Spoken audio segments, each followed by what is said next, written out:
Okay, so for the first one, let's get started. We will start by numbering our carbons. So 1, 2, 3, 4, 5. If you go in the other direction, 1, 2, 3, 4, 5, you'll see that the triple bond falls at a lower number, and you're trying to get the triple bond at the highest number. So we're going to go from right to left, 1, 2, 3, 4, 5. Okay, so let's kind of label what we have first. We have a pent for 5 carbons. We have, let's see, a triple bond at 2. And I think that's everything we have, so let's put it together. All right, this is gonna be 2 pent for 5. And there we go, the triple carbon. I'll box it so we know that's the answer. Sweet, okay, moving on. Next one, same thing, we're gonna number. 1, 2, 3, 4, 5, 6, 7. Okay. If we go in the other direction, I'll do it in another color. 1, 2, 3, 4, 5, 6, 7. Okay. With this one, the question is, which direction do we label the carbons? Alkenes and alkynes are equal unless you have something else going on, like this substituent group up here. So when you have that, this alkene is going to take the priority over this alkyne over here. So we're going to go from left to right. So I'll continue with the green one. Okay, so let's write what we have. We know we have a hept for 7. Okay, we know at 2 we have a bromo. Right there at carbon number 2, there's our bromo. Let's see what else we got going on here. Oh, at 5 we have our triple bond. There we go. Oh, I can't forget about the double bond over here at 2. So 2 we have bromo, but at 2 we also have a double bond. Okay. Not only that, at 2, at this double bond right here, this is where you can label E or Z. If you have E, that means your substituent groups are on opposite sides. So our bromo is up here, and this group coming off this carbon is down here, facing opposite directions. So this is going to be an E. I'll just write 2E right here so that we know, don't forget that. If it was Z, this would be flipped up in the other direction. So our substituent groups would be on the same side. So E, opposite, Z, same. Okay, I think that's everything. So let's label what we got. 2 bromo. Okay, let's throw the hept for 7 right here. 2 bromo hept. There's that.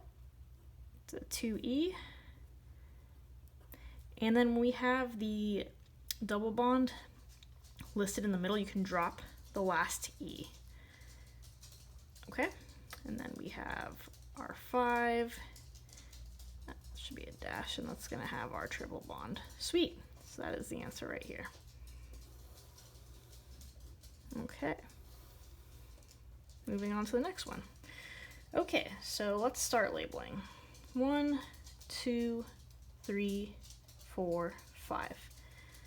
The double bond takes priority over the substituent right here. That's why we don't label in this direction. You label from where the double bond is going to get the lowest number.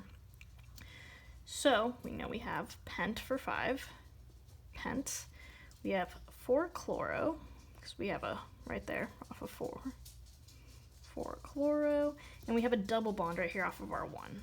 So 1 ene. Okay, let's put it all together. So we have 4 chloro, 1 pent for 5 ene for the double bond. All right, looks good to me. Okay, sweet. Next one. Okay, so when you have a double bond and an alcohol group, what's going to happen is the alcohol group is going to get the higher priority. So we're going to start labeling from this carbon right here. 1, 2, 3, 4, 5. Okay, so let's see. 5 is pent. And then we have an alcohol group at carbon number 2. And then at 4 is where we have our double bond. Sweet, that looks like everything. So this is going to be 4 pent, and then we can throw our ene. But remember, we can drop this last E because it's in the middle of our word. So drop the E. 2 all for the alcohol group. Or you can write it like this as well. Pent 4 ene, well, N I guess because there's no E at the end, 2 all. So either way, what an awkward square, is correct. Nice, okay. Last one. So these ones a little bit tricky. Normally you'd think you'd label from this carbon right here, 1, 2, and then you'd have the cyclo group, but actually you start labeling with the carbon closest to the cyclo group. So that'd be 1, 2. I know it looks a little bit weird, but that's just how they do it when you have the rings. So 1, 2. So what do we have?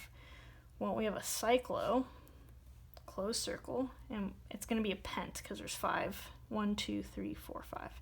So cyclopentane. So pentane, ane, is because it's all single bonds. And we have, let's see, alpha of 1. This is our eth, so 2 carbons. So put 1 ethene like that because that's triple bond. This represents that there's 2 carbons, and this part represents it's a triple bond. So written all out, I know it's a little bit sloppy right over there, is 1 cyclo pentol ethene. There we go.